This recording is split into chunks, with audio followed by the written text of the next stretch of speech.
नमस्कार दोस्तों, चलिए जानते हैं हरियाणा की 50 फटाफट बड़ी खबरों को सिर्फ 10 मिनट में। लेकिन उससे पहले यह वीडियो आप किस जगह से देख रहे हैं हमें कमेंट में जरूर बताएं।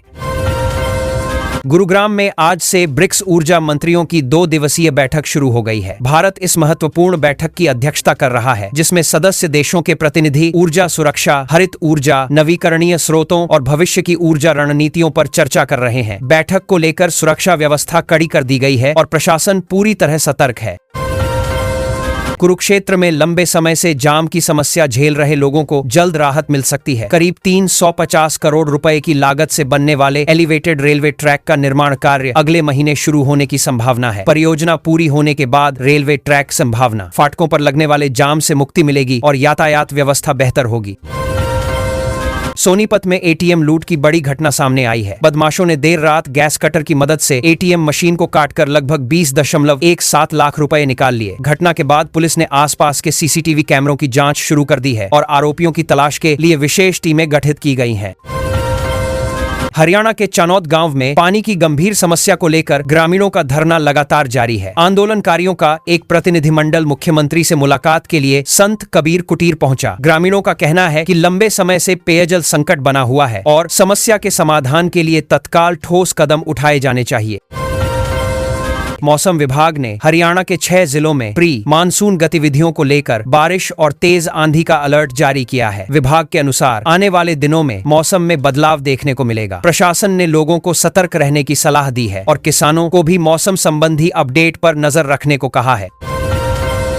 गुरुग्राम में रोड रेज की एक घटना का वीडियो सोशल मीडिया पर तेजी से वायरल हो रहा है। वीडियो में थार सवार कुछ लोगों द्वारा एक इंजीनियर के साथ मारपीट करते हुए देखा गया है। मामले के सामने आने के बाद पुलिस ने जांच शुरू कर दी है और आरोपियों की पहचान कर कार्रवाई की तैयारी की जा रही है।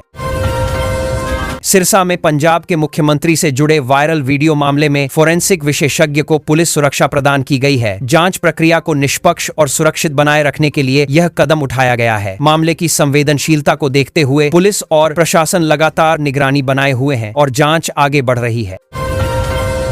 आपातकाल की वर्षगांठ के अवसर पर हरियाणा में 1975 के दौर से जुड़े संघर्षों और जेल की प्रताड़नाओं की चर्चाएं फिर से सामने आ रही हैं। कई लोगों ने उस समय के अनुभव साझा किए हैं। विभिन्न कार्यक्रमों में लोकतंत्र, अभिव्यक्ति की स्वतंत्रता और संवैधानिक अधिकारों पर भी चर्चा की जा रही है। हरियाणा सरकार ने जमीन की रजिस्ट्री के साथ इंतकाल प्रक्रिया को भी स्वचालित बनाने की तैयारी पूरी कर ली है। नई व्यवस्था लागू होने के बाद लोगों को अलग से इंतकाल के लिए आवेदन नहीं करना पड़ेगा। इससे समय की बचत होगी, पारदर्शिता बढ़ेगी और राजस्व विभाग की प्रक्रियाएं अधिक सरल बन सकेंगी। शिक्षा विभाग ने सरकारी स्कूलों में डेपुटेशन पर कार्यरत शिक्षकों और स्कूल मुखियाओं को राहत देते हुए उनकी तैनाती अवधि बढ़ाने का फैसला लिया है। विभाग का मानना है कि इससे विद्यालयों में प्रशासनिक और शैक्षणिक कार्य प्रभावित नहीं होंगे तथा छात्रों को भी नियमित शिक्षण व्यवस्था का लाभ मिलता रहेगा। भिवानी से खाटू श्याम धाम जाने वाले श्रद्धालुओं की सुविधा के लिए 25 से 28 जून तक विशेष ट्रेनों का संचालन शुरू किया गया है। रेलवे प्रशासन के अनुसार इन ट्रेनों से यात्रा करने वाले भक्तों को बेहतर सुविधा मिलेगी। टिकट और समय सारिणी की जानकारी संबंधित रेलवे स्टेशनों तथा ऑनलाइन माध्यमों पर उपलब्ध कराई गई है। निर्जला एकादशी के अवसर पर हरियाणा के विभिन्न मंदिरों में श्रद्धालुओं की भारी भीड़ देखने को मिली। सुबह से ही पूजा अर्चना, भजन कीर्तन और धार्मिक अनुष्ठानों का आयोजन किया गया। कई स्थानों पर भक्तों ने व्रत रखा और धार्मिक स्थलों पर विशेष व्यवस्थाएं की गईं ताकि श्रद्धालुओं को किसी प्रकार की असुविधा न हो। हरियाणा और राजस्थान के बीच यमुना जल बंटवारे को लेकर सहमति बनने की खबर सामने आई है। इस समझौते से राजस्थान के शेखावाटी क्षेत्र को विशेष लाभ मिलने की उम्मीद जताई जा रही है। दोनों राज्यों के बीच जल संसाधनों के बेहतर उपयोग और भविष्य की जरूरतों को ध्यान में रखते हुए यह कदम महत्वपूर्ण माना जा रहा है। धान की रोपाई के बाद किसानों के लिए अगले 40 दिन बेहद महत्वपूर्ण बताए जा रहे हैं। कृषि विशेषज्ञों ने इसे गोल्डन पीरियड बताते हुए संतुलित खाद प्रबंधन और नियमित निगरानी की सलाह दी है। विशेषज्ञों का कहना है कि इस दौरान सही देखभाल से फसल की उत्पादकता बढ़ाई जा सकती है और बेहतर उपज प्राप्त होगी। उत्तर प्रदेश की सीमा से सटे हरियाणा के इलाकों में सुरक्षा व्यवस्था और सतर्कता बढ़ा दी गई है। पुलिस और प्रशासनिक अधिकारियों को संवेदनशील क्षेत्रों पर विशेष नजर रखने के निर्देश दिए गए हैं। सुरक्षा एजेंसियां लगातार गश्त कर रही हैं और किसी भी संदिग्ध गतिविधि की सूचना तुरंत देने की अपील की गई है। कोचिंग सेंटरों में सुरक्षा मानकों की जांच को लेकर प्रशासन सक्रिय हो गया है। विशेष रूप से बेसमेंट में संचालित संस्थानों पर निगरानी बढ़ाई जा रही है। अधिकारियों का कहना है कि अग्नि सुरक्षा और अन्य जरूरी नियमों का पालन सुनिश्चित किया जाएगा तथा नियमों का उल्लंघन करने वालों के खिलाफ कार्रवाई की जा सकती है। निर्जला एकादशी के अवसर पर प्रदेश भर में जगह जगह छबील और भंडारों का आयोजन किया गया। सामाजिक और धार्मिक संगठनों ने राहगीरों को ठंडा पानी, शरबत और भोजन वितरित किया। कई स्थानों पर लोगों ने बढ़ चढ़कर सेवा कार्यों में भाग लिया और धार्मिक उत्साह के साथ पर्व मनाया गया। हरियाणा के विभिन्न व्यापारिक क्षेत्रों में आज बाजारों में अच्छी गतिविधियां देखने को मिली। हालांकि कुछ स्थानों पर बारिश और मौसम में बदलाव के कारण कारोबार प्रभावित भी हुआ। व्यापारियों का कहना है कि आगामी दिनों में त्योहारी और मौसमी मांग बढ़ने से बाजारों में और अधिक रौनक आने की संभावना है। खेल और युवा मामलों से जुड़ी विभिन्न गतिविधियों में प्रदेश के युवाओं ने उत्साहपूर्वक भाग लिया। कई जिलों में खेल प्रतियोगिताओं, प्रशिक्षण शिविरों और जागरूकता कार्यक्रमों का आयोजन किया गया। आधारत में खेल विभाग का उद्देश्य युवाओं को खेलों के प्रति प्रेरित करना और उनकी प्रतिभा को राष्ट्रीय तथा अंतर्राष्ट्रीय स्तर तक पहुंचाना है। राज्य में बिजली की मांग बढ़ने के साथ वितरण निगमों ने अपनी तैयारियों की समीक्षा की है। अधिकारियों ने बिजली आपूर्ति को सुचारू बनाए रखने के लिए आवश्यक निर्देश जारी किए हैं। गर्मी और बदलते मौसम के बीच निर्बाध बिजली उपलब्ध कराने के लिए तकनीकी व्यवस्थाओं और आपूर्ति तंत्र को मजबूत किया जा रहा है। स्वास्थ्य विभाग ने बदलते मौसम को देखते हुए लोगों को संक्रामक रोगों से बचाव के लिए विशेष सलाह जारी की है। विभाग ने साफ पानी पीने, स्वच्छ भोजन करने और व्यक्तिगत स्वच्छता बनाए रखने पर जोर दिया है। अस्पतालों और स्वास्थ्य केंद्रों को भी आवश्यक दवाओं तथा चिकित्सा सुविधाओं की उपलब्धता सुनिश्चित करने के निर्देश दिए गए हैं। राज्य सरकार विभिन्न कल्याणकारी योजनाओं का लाभ पात्र लोगों तक पहुंचाने के लिए विशेष शिविरों का आयोजन कर रही है। इन शिविरों में नागरिकों को योजनाओं की जानकारी देने के साथ साथ आवेदन और सत्यापन की सुविधाएं भी उपलब्ध कराई जा रही हैं। प्रशासन का लक्ष्य अधिक से अधिक लाभार्थियों को सरकारी सहायता से जोड़ना है। साइबर अपराधों के बढ़ते मामलों को देखते हुए हरियाणा पुलिस ने आम जनता को सतर्क रहने की अपील की है। अधिकारियों ने कहा है कि किसी भी अनजान लिंक पर क्लिक न करें और बैंकिंग जानकारी साझा करने से बचें। साइबर ठगी की शिकायत मिलने पर तुरंत संबंधित हेल्पलाइन और पुलिस से संपर्क करने की सलाह दी गई है। प्रदेश के विभिन्न बाजारों में सब्जियों और फलों की कीमतों में मौसमी बदलाव के कारण उतार चढ़ाव देखा जा रहा है। कुछ उत्पादों के दाम बढ़े हैं जबकि कुछ में कमी आई है। व्यापारियों का कहना है कि बारिश, आपूर्ति और मांग की स्थिति के अनुसार आने वाले दिनों में कीमतों में और परिवर्तन संभव है। सार्वजनिक परिवहन व्यवस्था को बेहतर बनाने के लिए परिवहन निगम नई बसों के संचालन पर विशेष जोर दे रहा है। अधिकारियों के अनुसार इससे यात्रियों को अधिक सुविधा मिलेगी और ग्रामीण तथा शहरी क्षेत्रों के बीच संपर्क मजबूत होगा। बस सेवाओं की गुणवत्ता सुधारने और समयबद्ध संचालन सुनिश्चित करने के प्रयास जारी हैं। महिला सशक्तिकरण को बढ़ावा देने के उद्देश्य से प्रदेश में स्व सहायता समूहों के उत्पादों की प्रदर्शनी आयोजित करने की योजना बनाई जा रही है। इन आयोजनों के माध्यम से महिलाओं को अपने उत्पादों के विपणन का अवसर मिलेगा। सरकार का उद्देश्य महिलाओं की आय बढ़ाना और उन्हें आर्थिक रूप से अधिक आत्मनिर्भर बनाना है। औद्योगिक क्षेत्रों में श्रमिकों की सुरक्षा सुनिश्चित करने के लिए श्रम विभाग ने नए दिशा निर्देश जारी किए हैं। उद्योगों को कार्यस्थलों पर सुरक्षा मानकों का पालन करने और कर्मचारियों को आवश्यक सुरक्षा उपकरण उपलब्ध कराने के निर्देश दिए गए हैं। विभाग समय समय पर निरीक्षण कर नियमों के अनुपालन की भी समीक्षा करेगा। पर्यावरण संरक्षण के लिए चलाए जा रहे एक पेड़ मां के नाम अभियान को प्रदेश भर में बढ़ावा दिया जा रहा है। विभिन्न सरकारी विभाग, सामाजिक संगठन और आम नागरिक पौधरोपण कार्यक्रमों में भाग ले रहे हैं। अभियान का उद्देश्य हरित क्षेत्र बढ़ाना, पर्यावरण संतुलन बनाए रखना और लोगों में जागरूकता फैलाना है।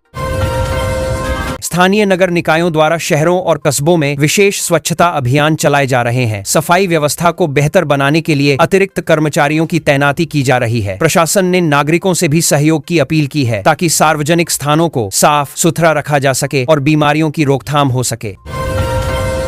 ग्रामीण विकास को गति देने के लिए पंचायत स्तर पर नई परियोजनाओं को मंजूरी दी गई है। इन योजनाओं के तहत सड़क, पेयजल, सामुदायिक भवन और अन्य बुनियादी सुविधाओं का विकास किया जाएगा। सरकार का लक्ष्य ग्रामीण क्षेत्रों में जीवन स्तर सुधारना और विकास कार्यों को तेजी से आगे बढ़ाना है। उच्च शिक्षा संस्थानों में नए शैक्षणिक सत्र को लेकर तैयारियां तेज कर दी गई हैं। विश्वविद्यालयों और कॉलेजों में प्रवेश प्रक्रिया, काउंसलिंग और सीट आवंटन की समीक्षा की जा रही है। विद्यार्थियों को समय पर प्रवेश संबंधी सुविधाएं उपलब्ध कराने के लिए प्रशासनिक स्तर पर आवश्यक व्यवस्थाएं सुनिश्चित की जा रही हैं, ताकि नया सत्र सुचारू रूप से शुरू हो सके। हरियाणा में पर्यटन को बढ़ावा देने के लिए प्रमुख पर्यटन स्थलों पर सुविधाओं के विस्तार की योजना पर काम किया जा रहा है। पर्यटकों के लिए बेहतर आवास, स्वच्छता, परिवहन और सूचना सेवाएं उपलब्ध कराने पर जोर दिया जा रहा है। सरकार का उद्देश्य राज्य में पर्यटन गतिविधियों को बढ़ाकर स्थानीय रोजगार और अर्थव्यवस्था को मजबूत करना है।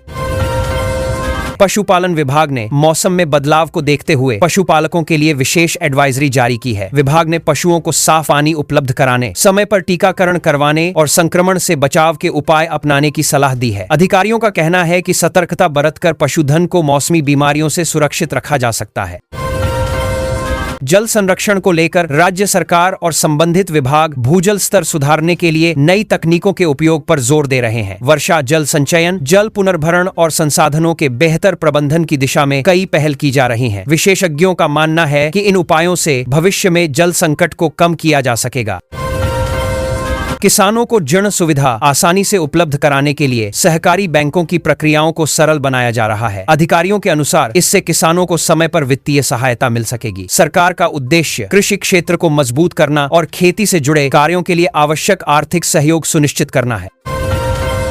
सड़क सुरक्षा को बढ़ावा देने के लिए विभिन्न जिलों में ट्रैफिक पुलिस द्वारा विशेष चेकिंग अभियान चलाया जा रहा है। नियमों का उल्लंघन करने वालों के खिलाफ कार्रवाई की जा रही है। पुलिस लोगों को हेलमेट और सीट बेल्ट के उपयोग के प्रति जागरूक भी कर रही है, ताकि सड़क दुर्घटनाओं में कमी लाई जा सके।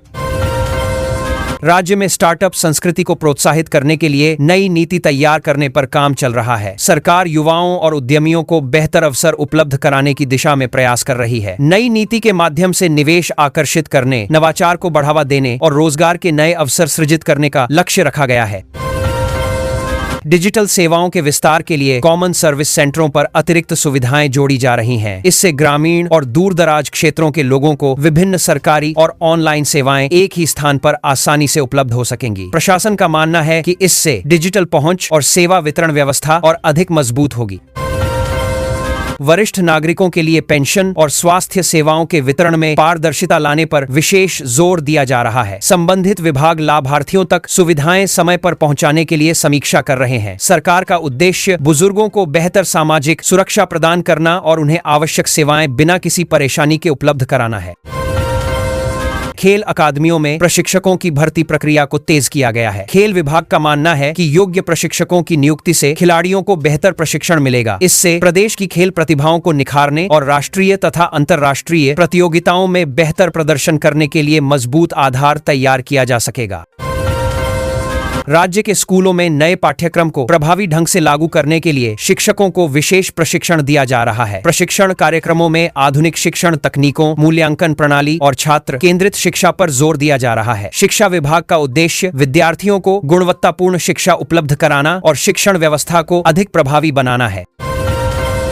स्थानीय कला, संस्कृति और लोक परंपराओं को बढ़ावा देने के लिए विभिन्न सांस्कृतिक कार्यक्रमों की रूपरेखा तैयार की जा रही है। कलाकारों को मंच प्रदान करने और युवा पीढ़ी को सांस्कृतिक विरासत से जोड़ने के प्रयास किए जा रहे हैं। सरकार और सांस्कृतिक संस्थाएं मिलकर प्रदेश की समृद्ध सांस्कृतिक पहचान को मजबूत बनाने में जुटी हैं। मानसून को देखते हुए प्रदेश भर में सड़कों के रखरखाव और मरम्मत कार्यों में तेजी लाई गई है। संबंधित विभागों को गड्ढों की मरम्मत और जलभराव की समस्या रोकने के निर्देश दिए गए हैं। अधिकारियों का कहना है कि समय रहते आवश्यक कार्य पूरे कर लिए जाएंगे, ताकि लोगों को आवागमन में परेशानी का सामना न करना पड़े। खाद्य सुरक्षा विभाग ने मिलावटी खाद्य पदार्थों के खिलाफ कार्रवाई तेज कर दी है। विभिन्न जिलों में दुकानों और प्रतिष्ठानों से खाद्य सामग्री के नमूने लिए जा रहे हैं। जांच रिपोर्ट के आधार पर नियमों का उल्लंघन करने वालों के खिलाफ कानूनी कार्रवाई की जाएगी। विभाग का उद्देश्य लोगों को सुरक्षित और गुणवत्तापूर्ण खाद्य सामग्री उपलब्ध कराना है। दिव्यांगजनों के लिए विभिन्न जिलों में सहायक उपकरण वितरण शिविर आयोजित किए जा रहे हैं। इन शिविरों में पात्र लाभार्थियों को व्हील चेयर, श्रवण यंत्र और अन्य आवश्यक उपकरण उपलब्ध कराए जा रहे हैं। सरकार का उद्देश्य दिव्यांगजनों के जीवन को अधिक सुविधाजनक बनाना और उन्हें समाज की मुख्य धारा से जोड़ना है। राज्य भर में अग्नि सुरक्षा ऑडिट को लेकर सख्त निर्देश जारी किए गए हैं। सरकारी और निजी संस्थानों को सुरक्षा मानकों का पालन सुनिश्चित करने के लिए कहा गया है। विशेष रूप से भीड़-भाड़ वाले स्थानों, स्कूलों, अस्पतालों और व्यावसायिक भवनों की जांच पर जोर दिया जा रहा है ताकि किसी भी दुर्घटना की संभावना को कम किया जा सके। युवाओं को रोजगार से जोड़ने के लिए बेरोजगारी भत्ता योजनाओं और रोजगार मेलों पर विशेष ध्यान दिया जा रहा है। विभिन्न जिलों में रोजगार शिविर आयोजित कर निजी और सरकारी क्षेत्र की नौकरियों की जानकारी दी जा रही है। प्रशासन का लक्ष्य अधिक से अधिक युवाओं को रोजगार और स्वरोजगार के अवसर उपलब्ध कराना है।